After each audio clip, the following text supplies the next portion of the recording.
Sancho has gone. Martial stays. Hannibal is next. And then Palestra. We're going to break down the outings this January so far. I'm going to get into Bruno Fernandes and why everyone is complaining. What is the issue going on there? Hello everybody, welcome to Forever United TV. I'm Adam. Good evening, good morning, good afternoon, wherever you're watching from. Get your comments in the comments section. Join in with the live chat right now. We're talking Hannibal first off, and Hannibal looking like he's on his way to join his teammate in La Liga. Another youth moment for Manchester United. That is all that is good with this football club at the moment. Even the ones that have made big errors are the shining lights right now for United looking forward. Let's get into it, everybody. Let's get going with Hannibal, because that is the breaking news this afternoon. Late on, we heard yesterday that Everton were coming in for Hannibal. We heard that they were very keen. It was down to the player, Fabrizio Romano, David Ornstein of The Athletic. Everyone has been reporting on Hannibal. I'm going to put the chat, I'm going to put it to rest. I want to know where you guys are at. So, we've got 4 names there at the top of the show. There's a poll up in the chat right now. Get in there, get voting, guys. It's a simple one, straight out the bag. Out of the 4 players closest to leaving, who needed to go the most this window? Get voting now. Your four options are there. It's not encouraging when you look at the names. It really isn't. This is what we've been. This is what we've been succumbed to in January, isn't it? But I want to get straight into Hannibal. I want to get talking about what is going on and where Manchester United are at right now. It's a bigger picture right now. I'm going to lead into what has been said first of all, and then we'll get talking about it a little bit more. So, Ornstein has broke this afternoon. Romano has backed up onto what David Ornstein has said from The Athletic. It is of Seville advancing towards agreement to sign Hannibal Mejbri on loan from Manchester United. Everton are still keen, but as things stand, Seville offer is favoured by Manchester United and Hannibal. Deal would likely include high option to turn permanent and buyback clause. There's also an expectation of the potential permanent deal featuring a buyback mechanism, ensuring that United retain an element of control over the future of a player they regard highly. That's from David Ornstein from The Athletic, and that, like I said, has been backed up by most people in the media this afternoon. And it worries me because Manchester United, I don't feel, should be looking to... Well, I definitely don't think we should be looking to be giving Sevilla an option to buy him straight away. I feel like he can do a job for Manchester United. He's not a player that right now we are going to be weaker. We are going to be weaker with. He's definitely not of that category. We did the video the other day regarding Anthony and McTominay over.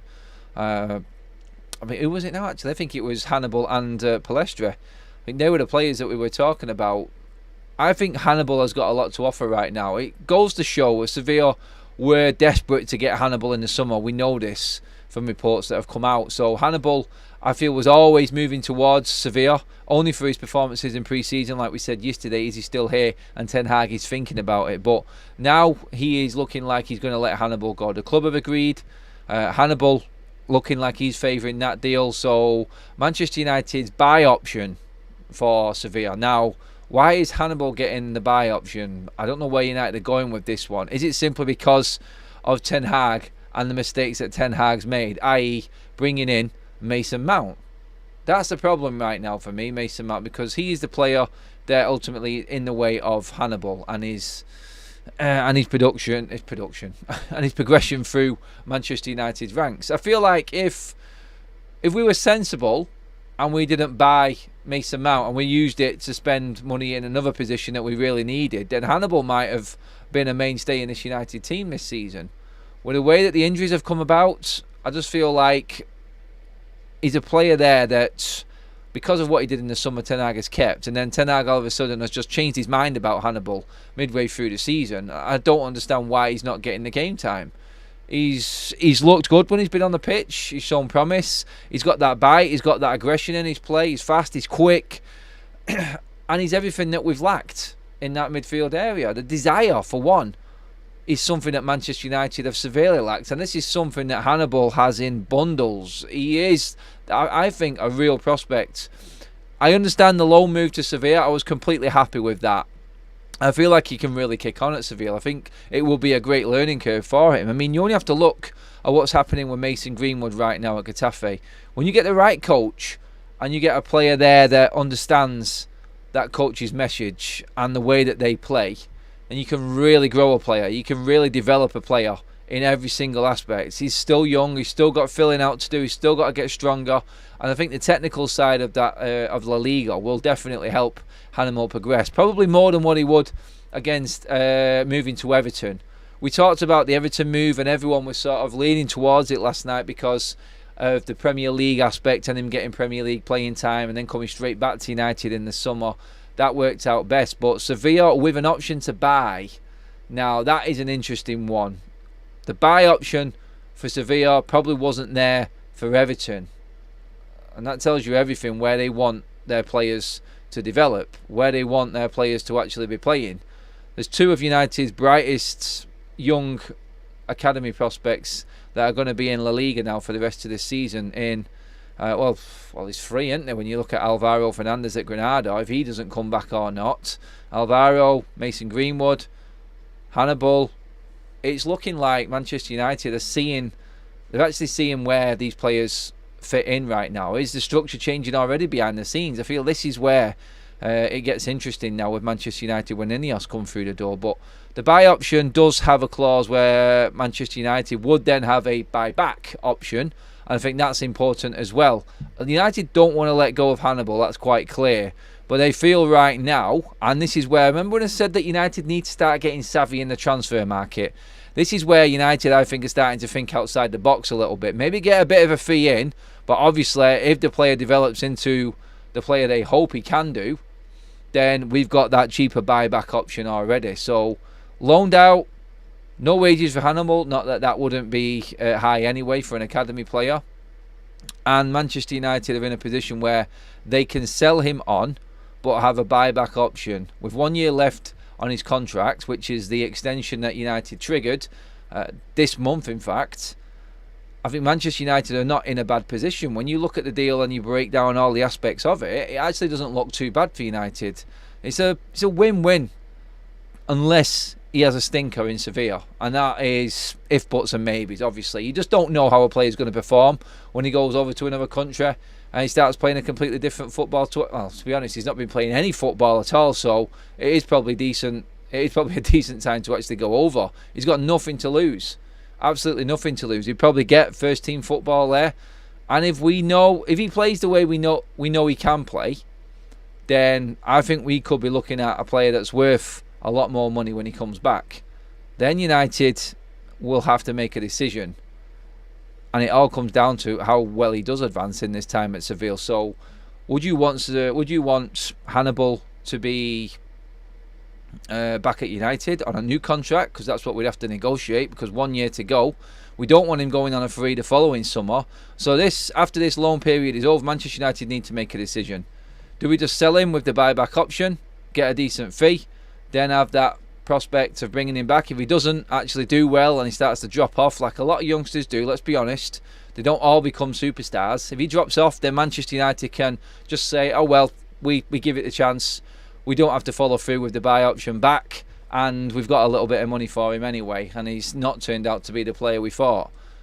I think when he went out on loan to Birmingham, I think we've seen that maybe English football, that hustle and bustle and the way that the game is played there just doesn't suit Hannibal. Maybe we can get him to that next level in playing in Spain. It's the same with Mason Greenwood. Obviously, both players have had a little bit of experience. Mason Greenwood more in Premier League football.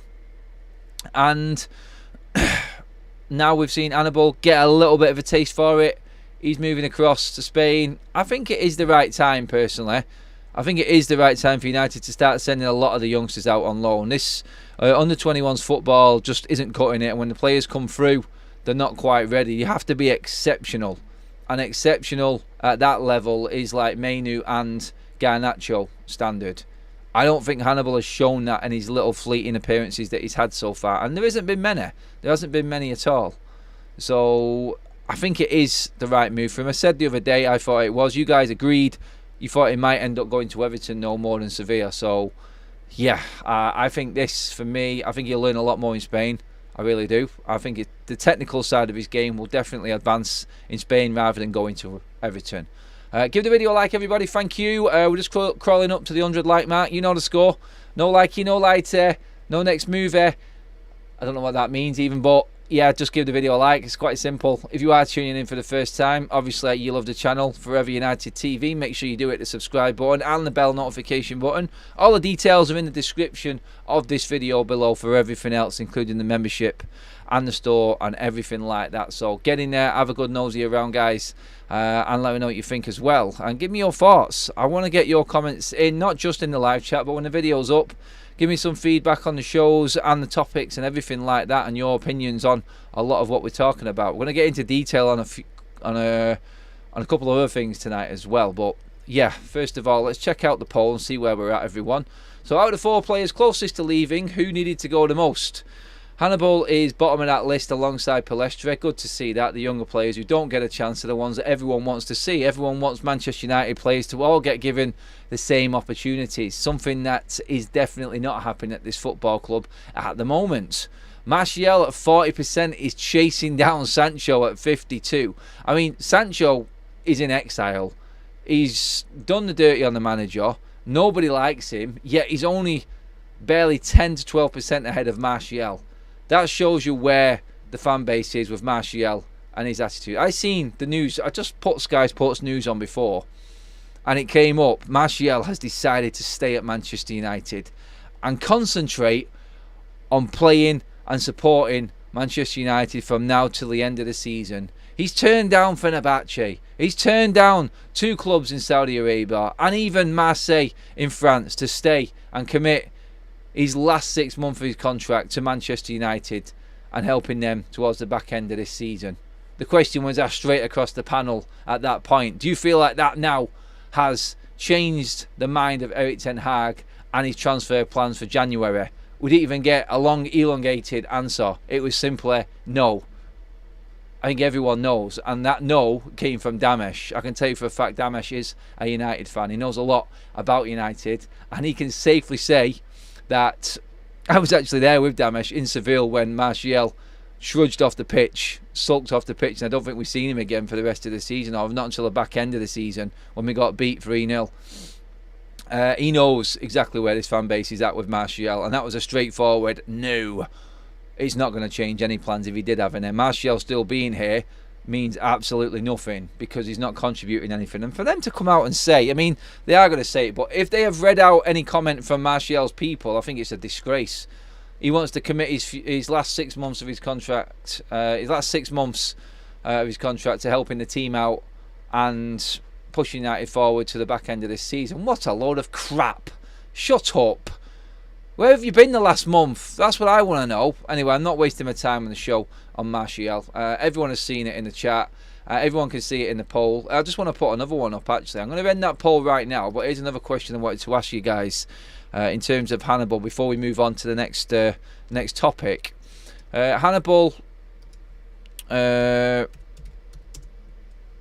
wanted to just gauge this. I was going to ask this before, but I think it's better now on the evening show where we've got more people in. Who would you rather play? There we go. Let's see what you think of this one. Simple question again. Who would you rather play at 10? Say for instance, Bruno Fernandes suspended, gets injured, and touch wood, it doesn't happen. But Bruno Fernandes, the ever-present, never gets injured, never has a problem. He is out for the rest of the season. Who would you rather be playing for you right now? Mason Mount or Hannibal Mejbri? Who would you rather be in that team in that 10 role? You could add probably Christian Eriksen to that because he can play that role, but leading that press, being the spearhead of the attack, who would you rather it be? Mount or Hannibal? I'm not going to go into the pros and cons of either player. I just want to know what you guys think right out the box now. Who would you rather have in there? Mason Mount or Hannibal Mejbri? I'm going to leave that one running for a while. The other updates from the transfer side of things were obviously Palestre, who could be another exactly the same scenario as Hannibal Mejbri with an option to buy with Villarreal. We've also got news of him possibly going to PSV, and then obviously we're still waiting on that LA Galaxy bid from the MLS. PSV, by all accounts, are favourites right now to secure the signature of Facundo Palestre, And like we did with the poll before, another player that you guys would rather still be here than certain other players. And we can name a few. We really can. But United really going into the forward line. And from the attacking midfield area to the forwards, we're really going to town this month. So we've done Donny van de Beek already. Sancho's out the door. Looking like Hannibal, Palestra, both on their way out as well. Congratulations to Joe Hugel as well, signing a new contract until 2026. Can fully expect him now to be going out on loan as well, now that that contract has been signed by all accounts. Good to see the young players getting their deals. Obviously, they're not lucrative or anywhere near as lucrative as the first team players, and they're just starting out. But it is good that United are securing these players, and hopefully with the new structure coming in, we can start looking after them a little bit better in terms of sending them to the right places on loan where they really can enhance their game and actually get better. So yeah, that is all good news there. Other news in terms of United and players out on loan at the moment, we're still waiting to hear on Alvaro Fernandes and what happens. There is a big decision here because obviously Benfica are interested in him. Luke Shaw, constant injury issues right now. He's having issues with his old injury, the broken leg. That's what the problem is with Luke Shaw at the moment, which isn't encouraging for me. It really isn't. So if he's having problems, I think with sending Reguilon back, I don't like Dalot at left back. I like, if you're going to play a natural right-sided player, I'd rather him playing on the right, competing with Aaron Wan-Bissaka until we bring in another right back. If that's the case, then one of them two has to go and make a decision on that. But are we not better just bringing back Alvaro and letting him develop at Manchester United? Now that the expectations are rock bottom, is it not the right time now to start replacing certain players with younger players? If you're going to start getting rid of all of these bad eggs, the Sancho era and the Martial era could be coming to an end. Rashford really has to start upping his game, otherwise I feel like the trigger will be pulled on him as well. These players now are all being weaned out. We're going to see the back end of Varane, Casemiro, Sancho, Martial all this summer. All of these so-called full international world-class players that we've supposedly had at the football club that have failed this season. Bit harsh on Varane. He's played a bit better than the rest, to be honest, but still part of it. Then is it not time now that we start blooding in some of the youngsters and saying, look, this is what happens if you do not commit and you don't knuckle down and you don't listen. Even the bigger names end up out of the door. They have failed at United. Where are your levels? What is your standard? And if you can bread them through with that mentality, then it's going to stay there, and that way they cannot learn any bad habits. They've seen the bottom and the only way is up. Yes, it might not work, but what have we got to lose right now while we're rebuilding and trying to get the players in the right positions? I feel like Alvaro is a good left back, good progressive left back. It's no wonder Benfica want him just off his loan spell at Granada this season. Bring him back in. I would just leave him there. I don't think we need to be pulling the trigger on players like Alvaro right now. Young Player of the Year for Manchester United before he went to Preston. Young Player of the Year at Preston. Now doing well at Granada. And now attracting attention as a permanent deal Benfica are ready to put on the table to take him to Portugal. So he's making noises. I feel could be part of a core of really good young Manchester United Academy players next season, which would be an absolute breath of fresh air for this football club. It really would. It would ignite the fan base as well. It really would. I'm not saying they're anywhere near the finished articles or the right way to go forward, but just to have them in the matchday squad even, instead of the blockers as I call them, the players that need to be out, the ones that just don't want to be there, or Ten Hag has got no idea what to do with, i.e. Donny van de Beek, Anthony Martial, Jadon Sancho. These are all gone. It's time to start blooding through these younger players for me. Even if it's just matchday squad and coming on off the bench, I feel like they will grasp that opportunity. I think it's right. All developers of one of our purple patches within our youth system and Manchester United's youth team. So I feel like that now is the perfect opportunity. I'm going to get into the poll to see where you guys are at. Loads of votes on this one. My God, that went quick. Just under 200 votes already in on who would you rather play, Mount or Hannibal. Mount has taken it. Oh, it's not. It's about a 50-50. 51 to 49 right now, and that is flickering in between both scores.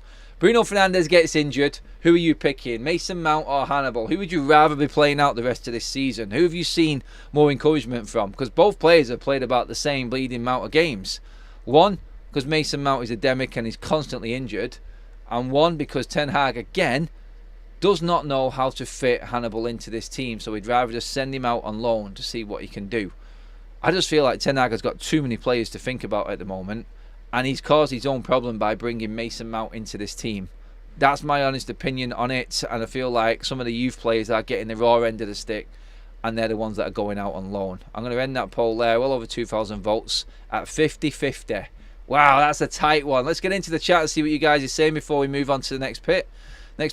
Honestly, why this change around Hannibal to leave? Fed up with this club. Also wants Varane and Casemiro, per two best players. They are unbelievable. That's the club, not the players. I think he means the club anyway. United 90, they say one in, one out. Donny gone, Sancho going. That's two players we need at least. We need Todibo and a right wing. We're not getting anyone in United 90. I think Sancho and Donny have done nothing all season. I think they were obvious players. Just get them out of the way. Get them out of the way. And like I said, now you've got two spots. Even if it's just a training squad. Even if it's just a match day squad. You got two spots there for two young players coming through. I think give it to them. I think that's the best possibility and the best outcome out of both of them players going. Sim, I don't get Hugo. 20 has to go. Has got to go out on loan. Highland can't hit a barn door. Why can't he go? Why can't he go out on loan? I don't think the club are going to send out another failed signing on loan, are they? I really don't.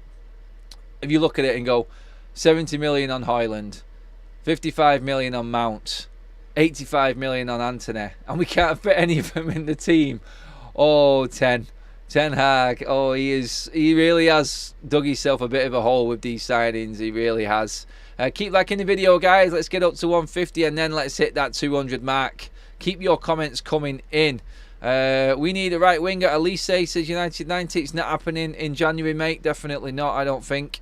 Unless United start selling some of these players and earning a bit of money, there's no way. And it's already been said that Elise will definitely not leave in January. And he's pulled up with another hamstring injury anyway. So that's the second one this season. So bit of a red flag on the injury side of Elise. Maybe. You don't know. But 150 likes in the bag. That is a good point anyway. But let's just get through a few more of your questions and comments. Is Mount back soon? Apparently Mason Mount's going to be the longest to return. We might not be seeing Mount until around about the Maidstone or Newport or maybe even the Wolves away fixture in the Premier League. Big problems with Mason Mount and his injuries. It is criminal how Manchester United haven't researched the injury problems that Mason Mount finished last season with. Let's not forget, he missed the last third of the season being out injured. He's now injured again. We've seen him, 3 times this season, maybe at best. Jesus. Majid says, great show, thank you, buddy. Dwayne Mitchell, if Man City is the benchmark, would any of these young players we are moving on break through into their team? Under their structure, yes, I do believe they would, Dwayne. You only have to look at Rico Lewis just developing and being integrated into that matchday squad from time to time, probably even City's training squad at time to time, playing with that well-oiled machine of world stars at Manchester City. That environment is different to what you're dealing with in Manchester United right now. City young players can see a future. They're coming in and they'll go, oh, I can't make the squad today because De Bruyne, Silva and Foden are in midfield. Damn.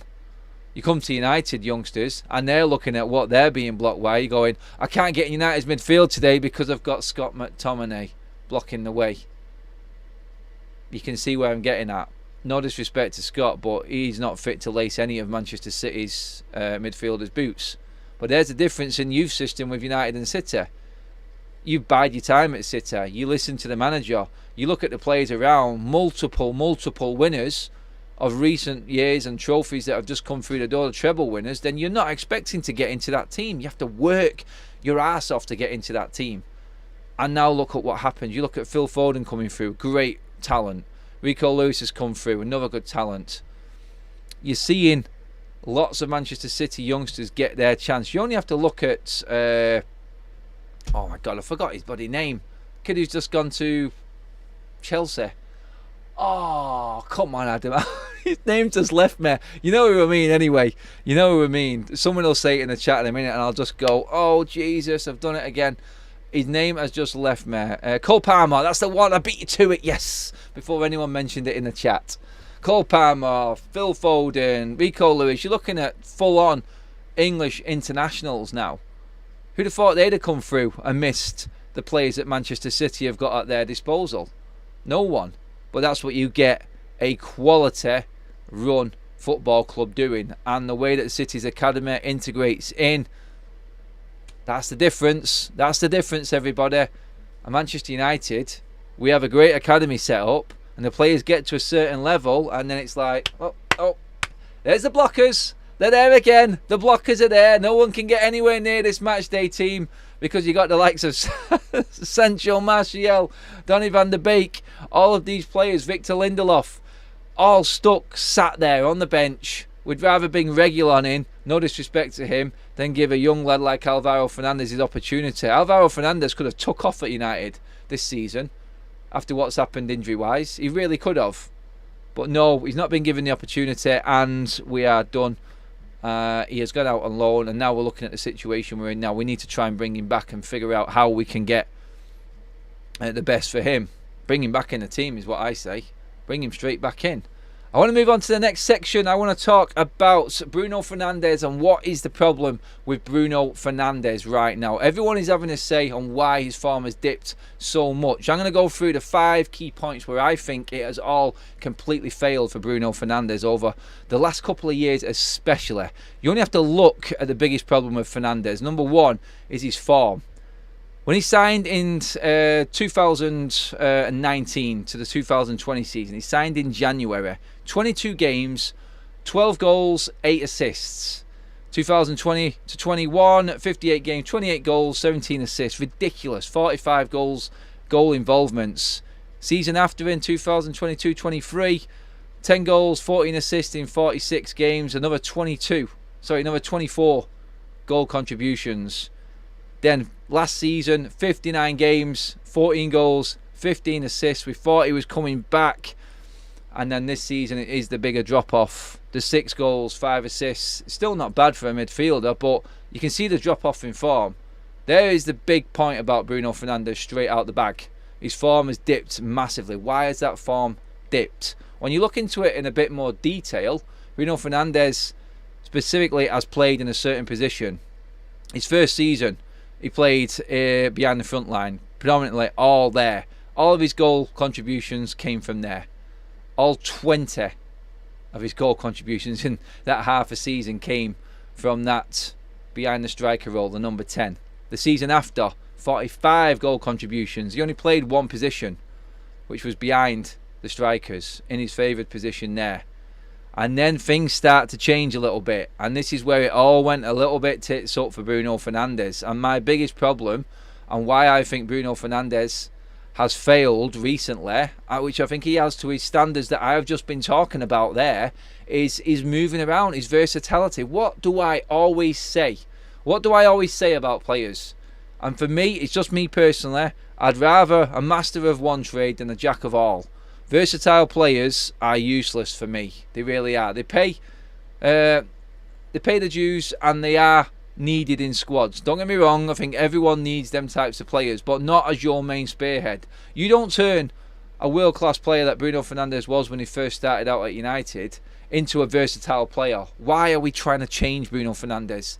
The managers that moved him around, he's gone from his first 2 seasons playing in one position to the next season playing in 7 different positions. From left wing to left mid, the same on the right wing, right mid. He's played in holding midfield, he's played in attacking midfield, and he's played as a centre forward. But where did all his goal contributions come from that season? 90% again from the number 10 role. Remember the game against Barcelona, the second leg? We went 1-0 down last season. Fred was playing further forward.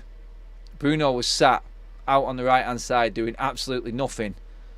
Ten Hag changed it at half time. Bang, Bruno comes in, 5 minutes into the second half, tees up Fred from that 10 roll. There you go, Bruno Fernandes at his finest. The season after that, another 5 positions, moved all over the place. And Bruno's drop off in big form, Ten Hag. This is the problem, Ten Hag not knowing what his best team is. Problem number 1, why Bruno Fernandes has dropped off so much, for me, is the chopping and changing around his positions and him being too bleeding nice. Be a little bit stubborn, Bruno, like you are on the pitch. Be that nasty Portuguese player that we all know you are. And say, no, I'm playing here. This is my position. This is where I am best. This is what Bruno Fernandes needs to do for me. And if he doesn't start doing it more, he's going to be one of these players that we just drag down because we're trying to move him from pillar to post and it's not working for him. Stop changing his position. Play him where he is best. Play players where they play best. Football is simple. Don't try and overcomplicate it. Erik ten Hag and, well, the other managers that moved Bruno Fernandes around over the last couple of seasons is part of why Bruno is failing right now. That is the major issue with Bruno Fernandes. Number 1, anyway. The second problem was, I thought he started to deteriorate when Cristiano Ronaldo came in. I'm not blaming Ronaldo, I'm blaming the club. We didn't need to bring Ronaldo in. We just did it because we were suckered in by Ronaldo's agent in that talk about him going to Manchester City. And this has caused one of the biggest clubs and biggest upsets amongst the fan base ever, with the standards that Ronaldo expected. I mean, Bruno was just hitting his stride and then Ronaldo came in. And that sort of charismatic leadership role that Bruno was taking on as the spearhead and the star player of his team just diminished as soon as Ronaldo walked through the door. So I blame the club for that one. That was number 2 reason for me. Number 3 is the chaos at the club. Everything going on above. The managers changing hands. And this is probably added to number 1 for me. All of the managers that have come in have had different ideas, different systems. And you can see, it's like under Solskjaer, Bruno knew exactly where he was playing. And Solskjaer didn't really move him that much. When Ole came out, well, we started to see Bruno move from pillar to post. And this is where the problem started. And this is where all of the anguish and everything like that started to come in with Bruno Fernandes for me. So issue number 3 is simply just everything that the club is doing and all the carnage behind the scenes. The managers, the chopping and changing. It just disrupted his flow completely. And Ten Hag has been a part of that as well. So problem number 1, he's definitely involved with Ten Hag and the amount of managers that have chopped and changed things around. It's not helped him, and it's quite clear his form has dipped since all of the changes. So Carrick, Ranić, Ten Hag. I feel his form has dipped the most under Ten Hag. 200 likes in the bag, everybody. Thank you very much. Keep liking the video. Keep getting your comments in. Number 3, problem and why Bruno is failing right now is the chaos that's going on at the club. The organisation and everything that comes with it. Number 4 is the captaincy. Was Bruno Fernandes the right man for the captaincy? I said it was at the time. I didn't see anyone else in the team that was better than Bruno Fernandes to take on that captain's role. But he's got it, and I think he's just trying too hard. He's trying to do too much. And I feel like this has been a big, big dip in form for him. I think the way that Ten Hag handled Maguire in his first season and how he kept him as captain and then he changed it. He should have made the call earlier on for me. He should have made the call, and Bruno should have been the captain and named the captain in Manchester United's most successful season in about 6 years, which was Ten Hag's first one. I don't think he got enough credit for his role that he played in that season, Bruno. I thought he was the captain then, and then now he's been officially named captain. Everyone's going in on him because he has took it upon himself to be that leader, or try and be that leader. Simple little things like Bruno off the pitch, like he comes and talk, like he came and talked to me when he didn't have to after we got beat by Bayern Munich. No one else was talking, everyone was just gone, but Bruno did. He came and owned up to his issues and his problems that he'd had in that game. He didn't need to do that. And then you look at him organising all the presents for the staff at United, doing the captain's thing. He is a leader, I feel. He's just not getting it right for himself form-wise on the pitch. I feel like the leadership side has taken over in his head, and he's not thinking about what he is best at, which is playing football and doing what he does best, which is creating goals, scoring goals. He has got it all there. I'm not saying, and no one can convince me that Bruno isn't worth the investment we put into him, and he isn't a good player. I do believe that Bruno is a fantastic player, so I'm not having anyone tell me any different. He is out of form though, and he will get criticism for it. But that was number 4. The captaincy, I feel, really hampered Bruno Fernandes. Number 5, the biggest one I feel, is the quality of players in this team right now. They're not on the same wavelength. They're not. People can talk about whether the chances that Bruno's creating are genuine chances or not. He's obviously, apparently, according to stats from 2023, created more chances than anyone else in the Premier League. You can look at that and go, yeah, they're half chances, they're not so big chances, but still, he's creating them. I don't think the rest of this team is on the same wavelength as him, and I do believe that the players that he's got around him are not good enough, and we're not going to see the best of Bruno Fernandes because the players around him are not on the same level. I think Bruno is at that level. It's just that people in this team, managers that can actually get a system in place, Bruno Fernandes would thrive. And my example of that, and people would say, no, he's still making big issues, he's making stupid mistakes, he's trying to force it, he's trying to do this and that, and it's not helping anyone. You look at Portugal. Bruno Fernandes has started every single game for Portugal in the qualifiers. They won 10 out of 10. Bruno Fernandes has scored 7 goals and has got 8 assists in that qualifying period. He's a guaranteed starter. He fits into that team seamlessly. Why? Well, I'll tell you why. Because he's got better players around him and there's a structure and everyone knows exactly what they're doing. And where does Bruno play? Where he's best. Simple, simple football. Bruno Fernandes is not the problem. Manchester United is the problem. And we are destroying another world-class player, in my opinion. Another one that's going slowly and being dragged down slowly into the cesspit of mediocrity, which has become the acceptance at this football club, and it has to stop.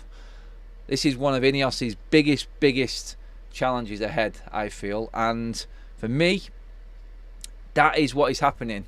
The club and Manchester United are dragging players down, and it just needs highlighting for me. It really does. That for me is where Bruno Fernandes' decline has come from. They're the key points for me. Let me know what you think. Obviously, when you're watching this video later as well, drop your comments in below. Let me know what you think about Bruno and the big problems. Let's get into the chat and see what you guys think of what I was just talking about there as well. Please get your opinions in. It's not all mine. You may completely disagree with what I'm saying. Dobby says this club crapped the bed with Amrabat as well. He showed his passion to want to come to United. We've played him at left back, then played him at centre mid alone, and now I hear we just want to send him back. I've not rated him. I think the game passes him by, to be honest. Had some best players in the league this season, are versatile and multi-positional. Think Pascal Gross, Phil Foden, Lucas Paqueta, Bernardo Silva. No, you kind of know where them players are playing, mate. You do. I'm not having versatile players. It's just my opinion. I know what you're trying to say, but if you ask Pep Guardiola, he's going into a Champions League final where Phil Foden and Bernardo Silva are playing. He knows exactly where they're playing. They'll just come in and fill in on the odd occasion. But when the chips are down like United, you need players playing in their best positions. Not Man City, who can afford to do it. Manchester United need Bruno Fernandes in his right position. We haven't got that luxury to start moving players around, is what I'm saying. His other problem is the most assists are diagonals to Rashford, and Rashford has massively fallen off, says Steve. Yes, he has. Other players around him, like I said. This is the big problem with Bruno Fernandes. He is still the best captain we've had in years, and a year Bruno. Had in years and a year Bruno. I don't know what that means, sorry. Adam, how's this for a poll? Who's been worse for United, Antony or McTominay? I think you're just making people's heads explode with that one. Let's get the likes up to 250, guys, please. Thank you. Thanks, everyone, for tuning in tonight. Good to have you all along. I wanted to do a bit of a piece there on Bruno, just to get it across. Like, obviously, we got the big news out the way and everything, the nitty-gritty. And I wanted to talk about what we have got, the reality that we have got with Bruno Fernandes and the fall-off. That is the real right now. We've got all the speculation and everything else that comes, and we talk about the reports and everything, but I just like to bring up a lot more of the facts and what is actually happening right now with what we've got, because we can't get away from this. I'm looking ahead to Spurs at weekend. I was talking to Kaz before, and as I said, look at that on the news there. Everything at Spurs just looks dead upbeat. Dragusin has just signed. He's on his way to Spurs now. We've got Werner. He looks happy. The whole club looks upbeat. And you know that feeling, that horrible feeling that you get in a build-up to a game where you just see the other club and everything is buoyant. The Spurs fans will be going into Old Trafford thinking, this time it's going to be different at Old Trafford. This time I think is our time. And United fans are going in, it's just like trepidation. It's like, I don't know. I don't know. The anguish, the worry. We don't know what's going to come from our team. That's the problem. So I just get that horrible feeling about the weekend. I know my man Graham is trying to big it up. Spurs play a certain way and we'll play into our hands. We need to be completely on it against Spurs. I'm just worried for the weekend now. I really am. I'm really worried about it. So, yeah, it's not ideal that Spurs are doing all these moves. They've buoyant from a couple of signings. I mean, we should be going into it thinking, no, son, that's an advantage. And they've just bought 2 players in, ready for the game. Spurs proactive in the window. Sell one of the biggest assets in Harry Kane. Who'd have thought that was doable and Spurs could move on? United should take a leaf out of Spurs' book and look at Marcus Rashford. You can move on from that homegrown player leaving your football club. Use the money. Reinvest.